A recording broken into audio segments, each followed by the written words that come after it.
यहाँ पे जो स्पेशली अब लोग हैं, बच्चे हैं, ये रोड पे हैं, ये ब्रिजेस पे हैं, श्राइन में हैं, तो उनको बड़ा अजीब लगा। तो अदर प्राइवेट इंस्टीट्यूशंस हैं या गवर्नमेंट स्कूल्स हैं, क्या वो ये सर्विसेज प्रोवाइड कर पा रहे हैं जो आप कर पा रहे हैं? 2000 में हमने इस ऑर्गेनाइजेशन को स्टार्ट किया 3 बच्चों से, जो हमने डाउनटाउन से आइडेंटिफाई किए थे। तो अल्हम्दुलिल्लाह आज के डेट में Chhote Taare is a big organisation right now. ऐसे बच्चों की तादाद बहुत बढ़ गई है जो हमारे जम्मू कश्मीर 35 साल 30 साल जो हालात यहाँ खराब रहे, उसका भी एक बहुत बड़ा कंट्रीब्यूशन है उन हालात खराब होने का, जिसकी वजह से इन बच्चों की तादाद बहुत ज्यादा बढ़ गई है। Physiotherapy, speech therapy, special education, behaviour modification, counselling, transport तक उसमें है। फैसिलिटी अगर एक ही अम्ब्रेला के तहत मिले इस बच्चे के लिए, वो सब बहुत कुछ है।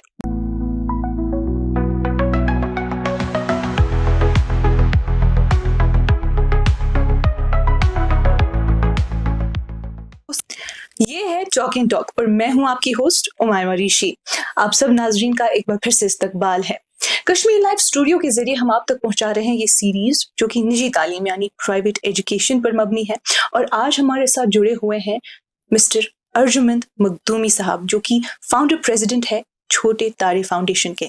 छोटे तारे फाउंडेशन एक ऑर्गेनाइजेशन है that caters and helps children with special needs. तो आज हम इनसे स्पेशल एजुकेशन के मुतालिक बात करेंगे। अर्जुमंद साहब, आपका इस शुमारे में खैर मकदम। Thank you so much. कैसे हैं आप? मैं बिल्कुल ठीक हूँ। सीधे आगाज करूंगी आपसे पूछते हुए, ये जो छोटे तारे फाउंडेशन है, what is the motive behind that? जो ये स्पेशली एबल्ड बच्चे जो होते हैं उनके लिए स्कूल शुरू करने का ख्याल कहाँ से आया? यस, एक्चुअली 2000 में एक डच लेडी एज टूरिस्ट जे.एंड.के आई थी। एक्चुअली केरला आई थी, लेकिन केरला में मेरे ब्रदर मिस्टर हिदायत साहब वो वहाँ पे काम करते थे। तो उन्होंने जब इनके साथ इंटरेक्शन करी, उन्होंने बोला आप कश्मीर विजिट करो, Kashmir is a beautiful place. So उन्होंने फिर 2000 में 2000 में यहाँ विजिट किया एंड उन्होंने देखा यहाँ पर एज अ टूरिस्ट ये घूमते सब जगह हैं, श्राइन घूमते हैं, बाकी जो पिकनिक स्पॉट कश्मीर के हैं वहां तो घूमते ही रहते हैं, लेकिन शीशा के यहाँ पे जो स्पेशली अब लोग हैं, बच्चे हैं, ये रोड पे हैं, ये ब्रिजेस पे हैं, श्राइन में हैं, तो उनको बड़ा अजीब लगा। उन्होंने बोला ये क्या यहाँ चल रहा है, बिकॉज हमारे नेदरलैंड में इन बच्चों के लिए बहुत ही अच्छी फैसिलिटी है। एंड फिर उन दिनों इंटरनेट का बहुत कम ही ये था, तो उन्होंने दिखाया। फिर आई रिमेम्बर वुमेन्स कॉलेज के अपोजिट इंटरनेट कैफे था जी, तो उन्होंने हमें वहां लिया, दिखाया कि हमारे नेदरलैंड में क्या फैसिलिटी है। तो वही एक आइडिया जहन में आ गया, जिसकी वजह से हमने उसी दिन से ये सोचा कि हम जम्मू कश्मीर में ऐसा कोई इदारा स्टार्ट करें जो हमारे स्पेशल एबल बच्चों को रिहेबिलिटेट करे, इनको वो सारी सर्विसेज दे जो बाकी स्टेटों में या जो बाकी हमारे इंडिया में है, तो वो हम इनको दे पाए। सो अर्जुमंद साहब, जब भी हम किसी चीज का आगाज करते हैं, किसी चीज की इंसेप्शन होती है, so there are ups and downs. तो जब आपने इसको शुरू किया होगा, कुछ चैलेंजेस तो रहे होंगे?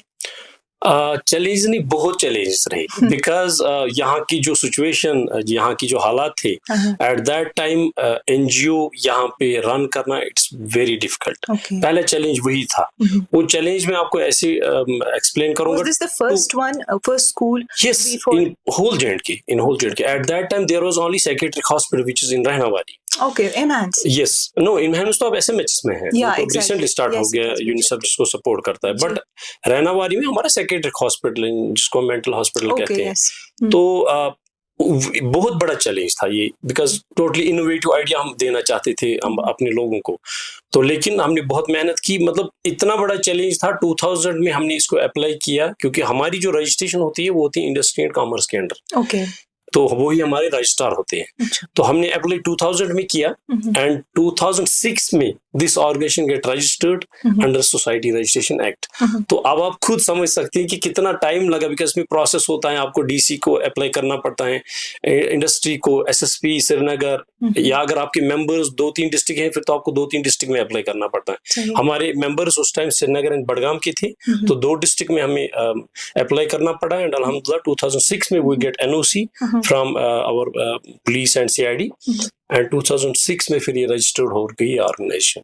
तो बड़ा चैलेंज था और इनोवेटिव आइडिया था। लोगों को जब हम बताते थे कि इन बच्चों के लिए हम रिहेबिलिटेशन हम इनको कर सकते हैं, इनके लिए स्पेशल स्कूल होते हैं वहां पे जहाँ पे इनको सारी फैसिलिटी मिल जाएगी, तो वो भी समझ नहीं पाते थे। तो बट अल्हम्दुलिल्लाह 2000 में वो स्टार्ट हमने किया। आई रिमेम्बर 5 मई 2000 में हमने इस ऑर्गेनाइजेशन को स्टार्ट किया 3 बच्चों से, जो हमने डाउनटाउन से आइडेंटिफाई किए थे। तो अल्हम्दुलिल्लाह आज के डेट में Chhote Taare is a big organisation right now. मतलब कभी कभी जब देखते हैं यकीन नहीं हो रहा है कितनी बड़ी ऑर्गेनाइजेशन है J&K की। जी अर्जुमंद साहब, जब भी हम किसी चीज की शुरुआत करते हैं, obviously we need funds, funds are required to run something. तो मुझे आप बताइए, जो फीस और एक्सेसिबिलिटी का मसला है वो आप कैसे एड्रेस करते हैं? वो भी एक चैलेंज है। वो चैलेंज क्यों है? क्योंकि अल्लाह ताला जब हम बच्चे खुदा देता है किसी माँ बाप को, तो उसके जहन में होता है ये बड़ा हो जाएगा, क्रंच चला जाएगा, फिर जाएगा स्कूल जाएगा, वो अच्छा स्कूल हम इसके लिए दे, तो कोई कमी नहीं रखते हैं पेरेंट्स। लेकिन यहाँ पे चैलेंज है, यहाँ पे चैलेंज है कि माँ बाप पहले ही समझते हैं ये बच्चा पीर फकीर की नजर आज भी इस बच्चे को देखते हैं अनफॉर्चुनेटली। तो वो भी एक चैलेंज रहता है, क्योंकि वो कहीं ना कहीं एक टैबू है, स्टिग्मा है कि इस बच्चे को बस रखो, प्यार से ही रखो, जिसको हाथ मिलाया तो वो अमीर बन जाएगा। ऐसा कुछ है नहीं, ऊपर वाला ने लिखा होता है सब कुछ पहले ही। तो फिर माँ बाप को हम वो चीज एक्सेप्ट कराने के लिए पहले हमारी उनके साथ कम्युनिकेशन रहती है, जिसमें हम उनको बोलते हैं कि भाई प्लीज एक्सेप्ट, आपके बच्चे में ये प्रॉब्लम है, आपके बच्चे को इस प्रॉब्लम को समझना है, एड्रेस करना है, फिर उसके बाद उस पर हम काम कर सकते हैं। बिकॉज इसमें बहुत बड़ा रीजन होता है कि अगर इस बच्चे के साथ हमने जब जो ही तैयार होता है कि हमारे इंस्टीट्यूशन में आने के लिए, तो फिर अगर हम इसको A पढ़ाएंगे, घर में B पढ़ाएंगे, तो इस बच्चे के लिए it's like a disaster. Because इसके साथ लैंग्वेज भी आपको एक ही करनी है, या तो उर्दू करिए, या तो पूरा कश्मीरी करिए, या तो आप इंग्लिश कर लीजिए। तो ये बहुत इंपॉर्टेंट है इस बच्चे के साथ एक ही लैंग्वेज, मतलब जो कुछ कैटेगरी, बिकॉज आज के डेट में हमारे जम्मू कश्मीर में 21 कैटेगरीज है। तो और ऐसे बच्चों की तादाद बहुत बढ़ गई है जो हमारे जम्मू कश्मीर 35 साल 30 साल जो हालात यहाँ खराब रहे, उसका भी एक बहुत बड़ा कंट्रीब्यूशन है उन हालात खराब होने का, जिसकी वजह से इन बच्चों की तादाद बहुत ज्यादा बढ़ गई है। ओके, तो मुझे बता दीजिए, ये जो करिकुलम होता है ऐसे बच्चों के लिए, या जो टीचिंग मेथड्स होते हैं, how do you take care about that? या जो टीचर्स होते हैं उनकी टीचर ट्रेनिंग होती है? हमारा जो स्टाफ है उसमें आप और मैं इस बच्चे को हैंडल नहीं कर पाएंगे। उसके लिए हमारे पास बाज़ाब्ता एक रिक्वायरमेंट एम्प्लॉय कैसे हमें लेना है, उसके लिए बाज़ाब्ता हमारा बोर्ड बैठा है, जिसमें हमारे कुछ डॉक्टर हैं, कुछ एक्सपीरियंस लोग हैं। वो जब भी हम कोई एडवर्टीजमेंट करते हैं उसमें बाज़ाब्ता हम देखते हैं, उस एडवर्टीज में ही हम लिखते हैं कि हमें हमारी जो रिक्वायरमेंट है वो क्या है। लाइक अगर हमें स्पेशल एजुकेटर चाहिए, अगर उसको कम तालीम होगी but B.Ed in special education किया होगा, तो उसको हम एनरोल कर सकते हैं, उसको एम्प्लॉयमेंट हम दे सकते हैं। इसी तरह उसके बाद अगर DRT है, डिप्लोमा इन रिहेबिलिटेशन थेरेपिस्ट, या BRT bachelors in rehabilitation therapist, या काउंसलर जो हमारा होता है जिसको हम वहां पे एनरोल करते हैं, तो इस तरीके से इनकी क्वालिफिकेशन होनी चाहिए, तब जाके इनको हम एम्प्लॉयमेंट दे सकते हैं। तो आज की डेट में छोटे तारे में अल्हम्दुलिल्लाह we have 156 employees, full time employees with all facility. जो कॉर्पोरेट सेक्टर में एक फैसिलिटी एम्प्लॉयज के लिए होनी चाहिए वो सारी हमारी ऑर्गेनाइजेशन में आपको मिलेगी। जो हमारे HR पॉलिसीज हैं उसमें हमने सारी चीजें, मतलब हमारी फर्स्ट प्रेफरेंस है कि एम्प्लॉय को हम खुश रखें। जब वो खुश रहेगा तब जाके वो अपना 100% देगा। बिल्कुल। आपको लगता है मखदूमी साहब, जो गवर्नमेंट स्कीम्स हैं, आर दे गेटिंग, जो इस रिलेटेड गवर्नमेंट स्कीम्स है वो ग्राउंड लेवल पे इम्प्लीमेंट हो रही है, या आपको लगता है जो गवर्नमेंट स्कूल्स हैं वो अपना रोल प्ले कर पा रहे हैं इस चीज में, या प्राइवेट सेक्टर ज्यादा फ्लेक्सिबल है? जब हम गवर्नमेंट स्कूल की बात करते हैं, पहले तो गवर्नमेंट के पास रिसेंटली कुछ मेरे ख्याल से 5-8 साल पहले एक स्कीम यहाँ पे इम्प्लीमेंट होगी, SSA सर्व शिक्षा अभियान, जिनका काम है इंक्लूसिव एजुकेशन। एंड उनका काम है कि जो भी स्कूल्स आइडेंटिफाई हो जाएंगे जहाँ पे स्पेशल बच्चों को हम सर्विस दे पाए, वहां उस स्कूल को बेयर फ्री एनवायरनमेंट देना है, रैंप बनाने हैं, टॉयलेट्स उसी तरीके से जिस तरीके उसकी जरूरत है, ब्रेल होना चाहिए so that we identify, because जो ब्लाइंड हमारे बच्चे होते हैं। जो क्वेश्चन आपका है कि क्या वो हम दे पा रहे, उसमें अभी उतना नहीं हम दे पा रहे हैं, बिकॉज इसमें हर डिस्ट्रिक्ट में अभी गवर्नमेंट ने एडवर्टीजमेंट की थी कि हर डिस्ट्रिक्ट में हम एक रिसोर्स सेंटर खोलेंगे, लेकिन उसमें अनफॉर्चुनेटली अगेन एक बड़ी बहुत प्रॉब्लम है, बिकॉज हम लोग सब बोलते हैं गवर्नमेंट जॉब, लेकिन जब गवर्नमेंट ने एडवर्टीजमेंट की तो गवर्नमेंट को यहाँ पे जो उनका जो SOPs थे, जो क्वालिफिकेशन होनी चाहिए थी एक यूथ में जिसकी वजह से उसकी एम्प्लॉयमेंट हो जाती, लेकिन अनफॉर्चुनेटली वो मिला नहीं। तो फिर इन्होंने कुछ श्रीनगर का पुलवामा लिया, पुलवामा का कुलगाम का शुपियन, ऐसे ही करके इन्होंने उसमें कर दी, लेकिन जो फैसिलिटी होनी चाहिए वो वाकई में अभी नहीं है। श्रीनगर में है नहीं तो श्रीनगर की बाकी डिस्ट्रिक्टों की बात है, बट अभी काफी गवर्नमेंट इसमें इनिशिएटिव ले रहा है कि वो इम्प्लीमेंट हो जाए। वो एड्स एंड अप्लायंस की जब हम बात करते हैं तो जो SSA की मैंने बात, अभी वो रूसा उसका नाम है जी, तो वो अभी वो उस पे काम कर रहे हैं। तो आई होप आने वाले दिनों में इसकी बहुत अच्छी अवेयरनेस हो जाएगी एंड हर डिस्ट्रिक्ट के हर कोने तक मुझे उम्मीद है कमिंग सून इन बच्चों की रिहैबिलिटेशन हो जाएगी। सो जो पर्टिकुलर पॉलिसीज क्रिएट की गई होती हैं ऐसे स्पेशली एबल बच्चों के लिए, do you think there are any reforms that मतलब जरूरत है कुछ रिफॉर्म्स की फॉर दीज पॉलिसीज, जो आप मतलब आपने सोचा ही होगा अपने लेवल पे, काफी आपकी ऑब्जर्वेशन होगी, आपको लगता है जरूरत है, अगर है तो क्या? बहुत ज्यादा जरूरत है। पहले हमें समझना है कि हम उस स्टेट में रहते हैं जहाँ पे कभी भी कोई भी सिचुएशन हो जाती, उस सिचुएशन की वजह से हमारे जो नॉर्मल बच्चे हैं, जब कोविड हुआ, कोविड के दौरान हमारे बच्चे कंप्लीटली स्क्रीन के साथ टच थे, तो उस स्क्रीन का भी इम्पैक्ट है। उसकी वजह से रिसेंटली मुझे एक एडमिशन आया था बिमना से, उनकी मदर ने बोला जब मेरे पास कुछ नहीं था, ये कंटिन्यू फोन पे होता था, उस फोन की वजह से उस बच्चे जो उस फोन पे देखता था कार्टून कंटिन्यू, उसकी वजह से बच्चे में वो अडॉप्ट उसने वो किया है, तो वो वही कर रहा है जो उसने उस टाइम उस फोन पे देखा है। तो इसलिए जो आपका क्वेश्चन था, इस चीज को हर दिन रिफॉर्म करने की जरूरत है, हर दिन इस पे डिस्कस करने की जरूरत है, हर दिन हमें देखना है कि क्या क्या प्रॉब्लम्स हैं जिसको हमें एड्रेस करने की जरूरत है। लेकिन जो हमारा प्रीवियस डेटा हमारे पास है अभी उस पे पूरा काम नहीं हो रहा है, तो नई की अभी हम बात कम ही करेंगे। तो बट आई होप, चूंकि इस सेक्टर में जम्मू कश्मीर में बहुत कम काम होता, नो डाउट। यहाँ पे ऑर्फनेज होम थे, यहाँ पे ट्रस्ट बहुत सारे थे, यतीम फाउंडेशन बाकी सारे बहुत सारे थे, उसका भी एक टाइम था। लेकिन अभी बहुत सारी NGOs बहुत अच्छा काम कर रहे हैं जो कम्युनिटी लेवल में इन बच्चों को रिहेबिलिटेट कर रहे हैं। लाइक अगर वो बच्चे की एजुकेशन पे काम करते हैं, उनको आइडेंटिफाई ऐसे बच्चे हो जाते हैं तो इमीडिएटली छोटे तारीख को उसमें इन्वॉल्व करते हैं, तो जिसमें हम फिर उसको आइडेंटिफाई करने के बाद उसमें बाज़ाब्ता एक हमारा एक प्रोटोकॉल रहता है, उसकी असेसमेंट करना, असेसमेंट के बाद हम फिर देखते हैं इस बच्चे को क्या क्या रिक्वायरमेंट है और किस टाइप की डिसेबिलिटी है, क्या उसकी डिसेबिलिटी सर्टिफिकेट है कि नहीं, क्या वो ID कार्ड अभी गवर्नमेंट ऑफ इंडिया ने यहाँ पे इम्प्लीमेंट जिसके थ्रू हमारे यहाँ बच्चों को स्कीम्स मिल रही हैं। और अच्छी बात ये है कि आफ्टर एब्रिकेशन आर्टिकल 370 हमारे यहाँ नेशनल ट्रस्ट इम्प्लीमेंट होता ही नहीं था, अब वो इम्प्लीमेंट हो गया है, जिसके बिना पे गवर्नमेंट ऑफ इंडिया की पॉलिसी ये है कि एक तो इनको आप स्किल डेवलपमेंट उसी नेशनल ट्रस्ट के दौरान आप, अगर बच्चे की टांगे नहीं है तो लेकिन हाथ हैं, काम कर सकता है, तो उसमें आप स्किल डेवलपमेंट में उसको एनरोल कर सकते हैं, उसको सर्विसेज दे सकते हैं आप, उसमें गवर्नमेंट की तरफ से उसको TADA भी मिलता है। एंड उसके साथ साथ बहुत अच्छी बात यह है कि इस बच्चे को 1 साल में 1 लाख रुपीस मिलता है इंश्योरेंस। उस 1 लाख में उसकी रिहेबिलिटेशन भी है, इमीडिएट अगर खुदा न खास्ते कोई सर्जरी आ गई 55,000 सर्जरी के लिए, फिजियोथेरेपी के लिए पैसे जो 45,000 है, उसमें फिजियोथेरेपी है, speech therapy, special education, behaviour modification, counselling, transport तक उसमें है। वो सफाइस कर पाता है सब कुछ? चूंकि अब ये रिसेंटली यहाँ इम्प्लीमेंट हो गया, तो जिसकी बिना पे जो छोटे तारीख को गवर्नमेंट ऑफ इंडिया ने रजिस्टर्ड कर लिया एज RO, रजिस्टर्ड ऑर्गेनाइजेशन, तो अभी हम बच्चों को आइडेंटिफाई कर रहे हैं, एनरोल करें, करीबन अभी तक हमने 40 बच्चों को एनरोल करे जिनको ये स्कीम मिल रही है। यस, बातचीत बनी रहेगी नाजरीन, यहाँ पे लेंगे एक छोटा सा ब्रेक।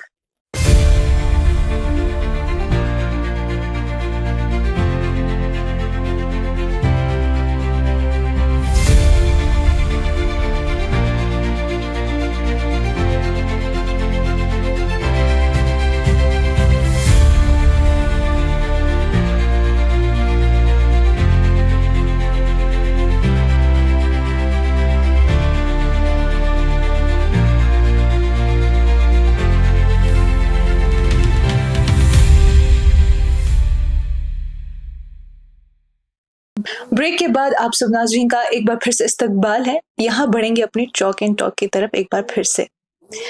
मखदूमी साहब, मेरा एक सवाल है, मैं काफ़ी समय से सोच रही हूँ, चूँकि जो बच्चे आपकी ऑर्गेनाइजेशन में आते हैं they obviously have accessibility to you and you take care of them, but इसके अलावा भी कुछ बच्चे हैं जो शायद आप तक उनका एक्सेस नहीं होगा, राइट?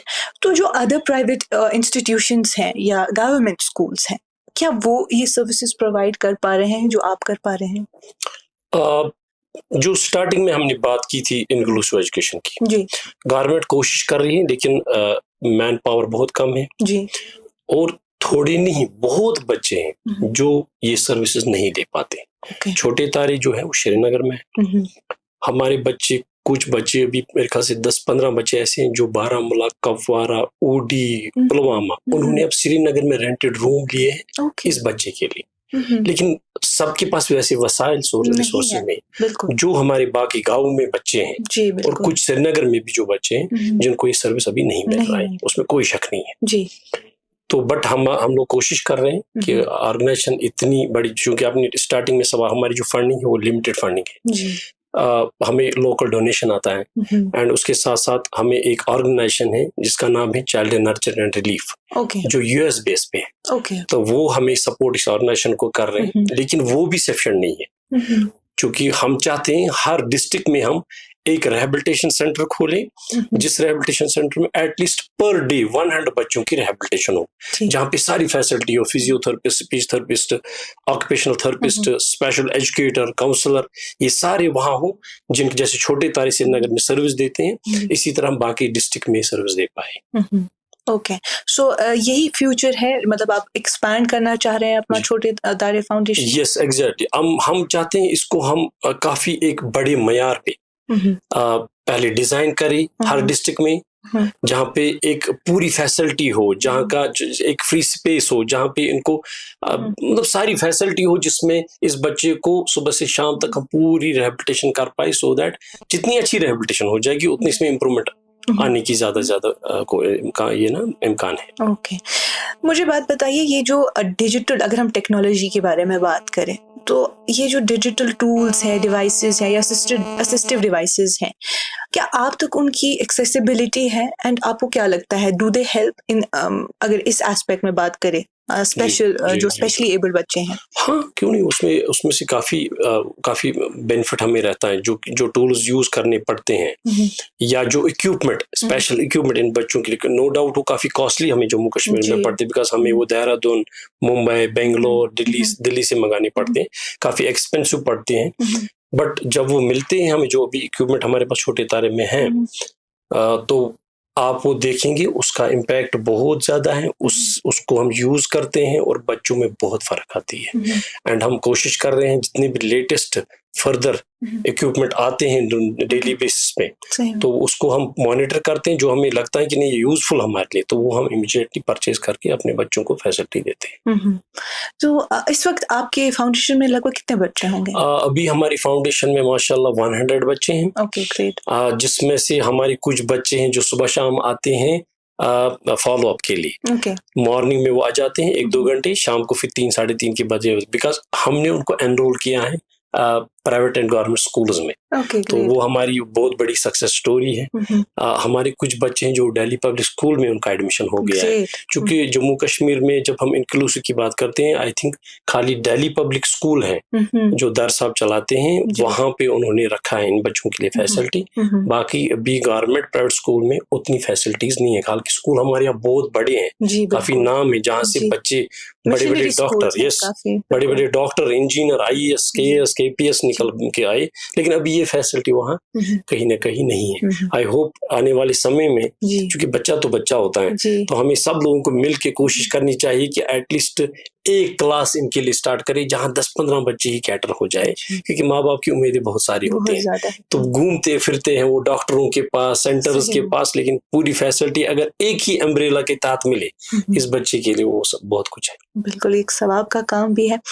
मुझे एक बात बता दीजिए, आपने बोला लगभग 100 बच्चे हैं आपकी ऑर्गेनाइजेशन में, तो कुछ ना कुछ तो होगा, कोई एक इंस्पायरिंग मोमेंट बता दीजिए जो आपको इन बच्चों से मिला होगा। हाँ, ऑब्वियसली बिकॉज़ मतलब जब मैं इन बच्चों के साथ टाइम स्पेंड करता हूँ खुद, जब मैं बैठता हूँ क्लास में इन बच्चों के साथ, तो वो मोमेंट मेरे लिए बहुत इमोशनल भी होती हैं, लेकिन मैं अल्लाह का लाख-लाख शुक्र करता हूँ कि उसने मुझे इस काम के लिए चुना। बिल्कुल। एंड ऑनेस्टली मतलब दिल पे हाथ रख के मैं आपको बोल रहा हूँ कि जो इज़्ज़त मुझे इस काम ने दिया, मुझे नहीं लगता वो इज़्ज़त मुझे कहीं और मिलती। तो माशाल्लाह। मेरे लिए वो बहुत बड़ी बात है। माँ-बाप की दुआ, फैमिली का सही में, सपोर्ट, बिल्कुल। स्पेशली जो मेरे ब्रदर हैं या मेरी जो अपनी फैमिली है, वो इसमें मुझे सब सपोर्ट करते हैं। एंड मतलब मैं बड़ा शाम को बड़ा खुश होता हूँ कि मैंने दिन भर बहुत अच्छा काम किया एंड इसका इंशाल्लाह ऊपर वाला एक अच्छा अजर देगा मुझे। माशाल्लाह। अब बस just before we conclude this talk and talk, जी। मैं आपसे बस एक सवाल पूछना चाहूंगी, मुझे बता दीजिए what is special education according to you? Special education मैं आपको ये ऐसे बताऊं क्योंकि हमारी ऑर्गेनाइजेशन में मेरे ख्याल से हजारों की तादाद में एम्प्लॉयज आए और गए। एक तो जो इस फील्ड में आ जाए वो कोशिश करे ज्यादा से ज्यादा नॉलेज गेन करे एंड हर सुबह वो सोचे मुझे नया सीखना है और मुझे नया कंट्रीब्यूशन देना है।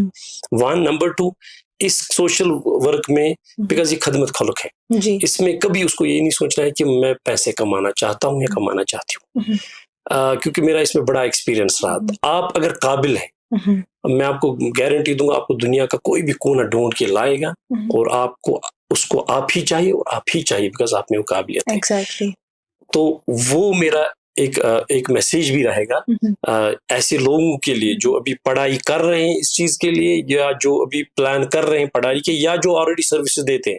इनफैक्ट मेरे खुद के एम्प्लॉयज के लिए भी ये मैसेज है बिकॉज मेरा स्टाफ बहुत अच्छा स्टाफ है, हम पूरा दिन एंजॉय करते हैं इन बच्चों के साथ। आपसे रिक्वेस्ट करूंगा आप कभी आइए, आई होप आपको बहुत अच्छा लगेगा। बिल्कुल।